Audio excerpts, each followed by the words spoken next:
Fairly often we hear, the time for debate is over. The science is settled.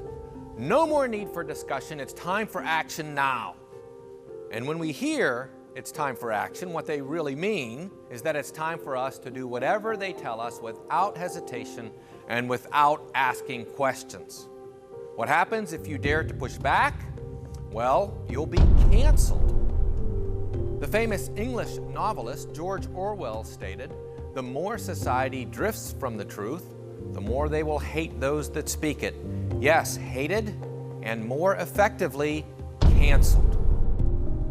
Christians don't need to be intimidated by science because true science always confirms the biblical narrative, and most major areas of science were founded by Bible-believing Christians.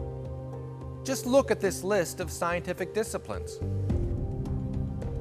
What has happened to the definition of science? Discovering explanations for the naturalistic world around us has been hijacked to this. Here's a quote from Dr. Scott Todd. "Even if all the data point to an intelligent designer, such a hypothesis is excluded from science because it is not naturalistic." Furthermore, science has never been wrong, but scientists have often been wrong, sometimes incredibly wrong. You probably recall how people were taught the sun orbits around the earth. That belief was completely overturned by later evidence as put forward by Copernicus and Galileo. Another example involves the Earth's tectonic plates. From the inception of modern geology, virtually all secular geologists taught that the plates of the Earth were static. In 1859, Antonio Snider-Pellegrini proposed the plates used to be all together but were torn apart. His idea was mocked and rejected for about 100 years.